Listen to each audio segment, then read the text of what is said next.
Runaway Ralph, Chapter 3, beginning on page 43. Sam looked uncomfortable. Obviously he was a dog that liked to please everyone. "I would let you in if I could, but my orders are to keep out anyone who doesn't belong here." Ralph hunched down on his motorcycle.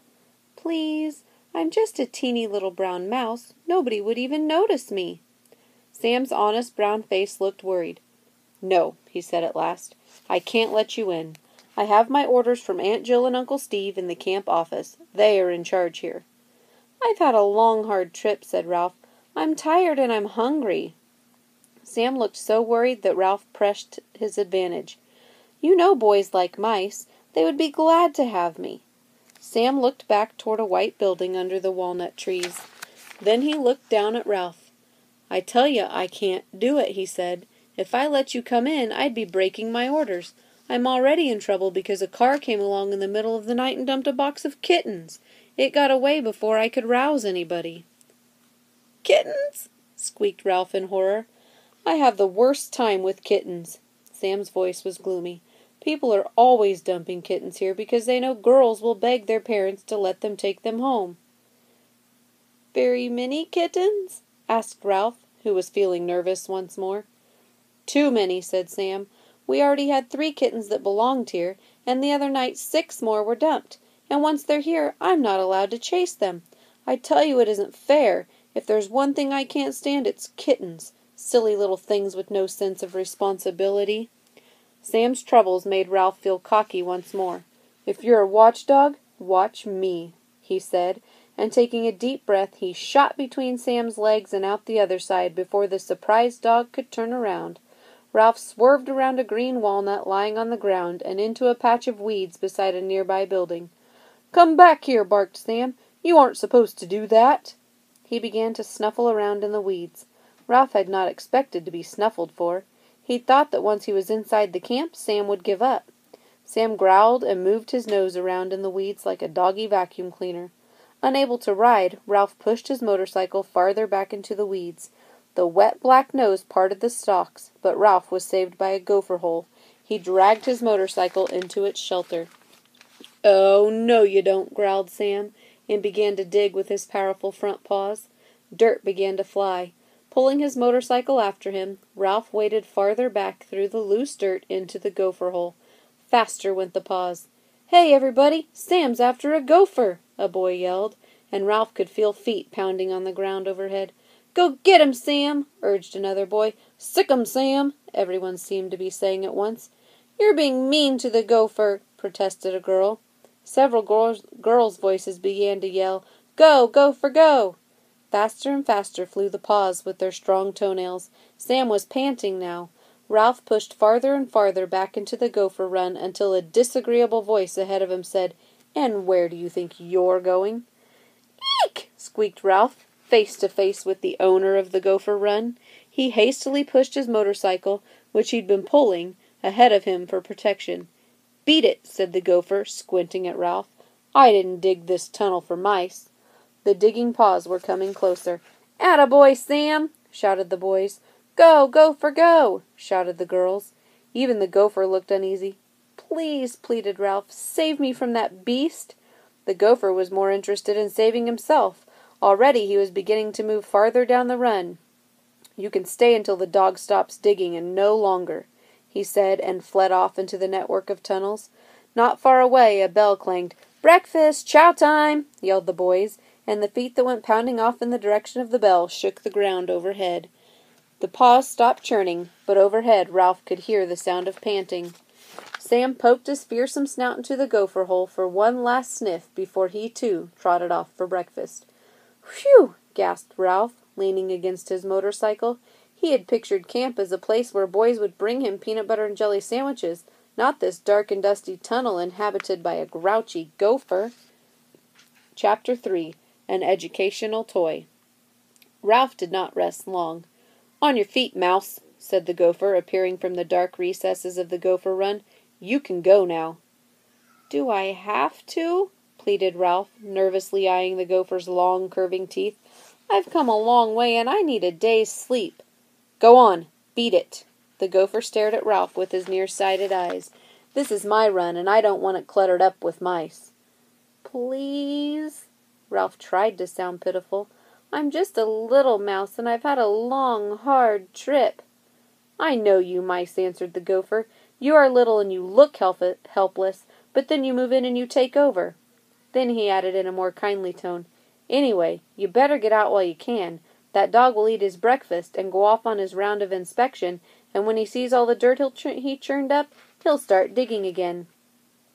"Maybe you're right," admitted Ralph, who was not eager to share a tunnel with a grouchy gopher. He pushed his motorcycle up toward the circle of light that was the entrance to the gopher run. There he paused until his eyes became accustomed to the sunlight. A stray chicken wandered across the lawn under the walnut trees. A horse whinnied from the barn, and from the dining hall came the laughter and chatter of boys and girls and the clatter of silverware. The place seemed safe enough at the moment. Ralph permitted himself a leisurely but bumpy ride along a path that led to a small, weathered building shaded by an arbor of grapevines. At the corner of the building he found a clump of bamboo, which offered the possibility of shelter. The fallen leaves and husks of the young bamboo shoots were broad and smooth, and the dried edges curled. He laid his motorcycle at the foot of the bamboo and pulled a husk over it. The edge curled around it so that it was hidden completely.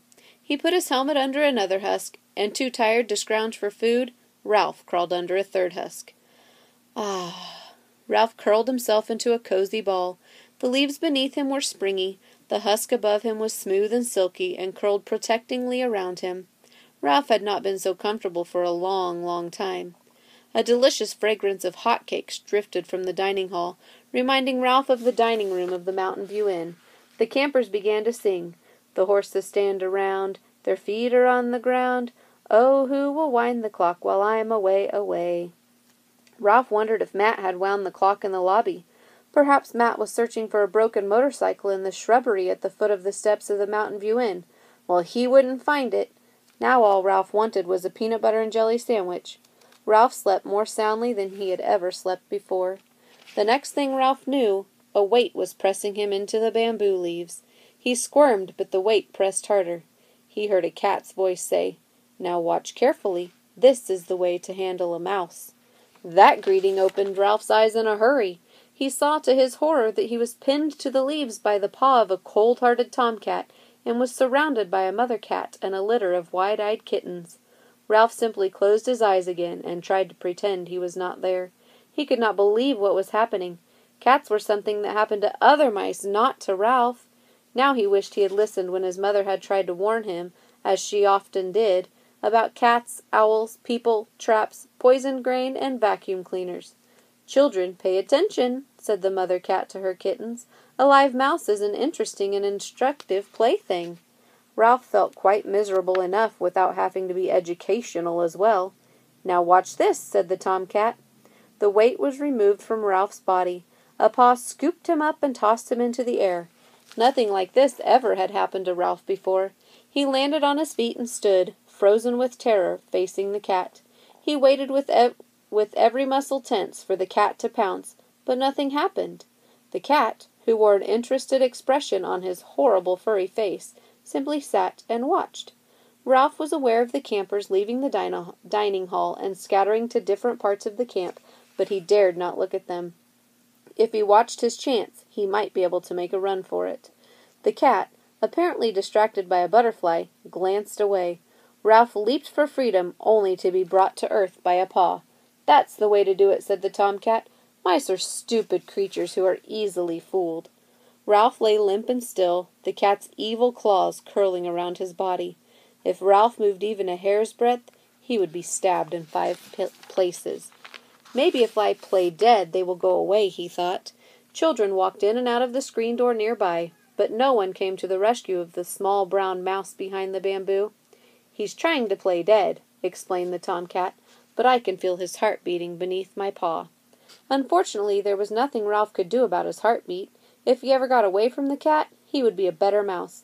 He would listen when his mother warned him about cats, owls, people, traps, poisoned grain, and vacuum cleaners. He would set a good example for his little brothers and sisters and cousins.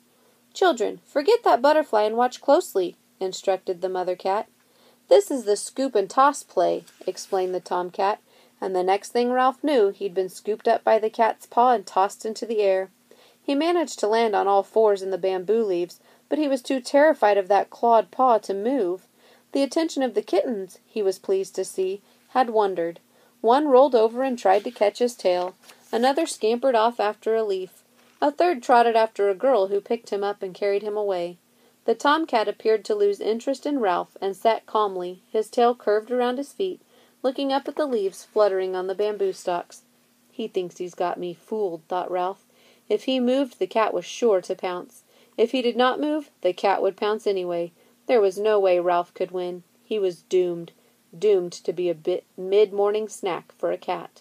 Luckily, Ralph did not have to make a decision.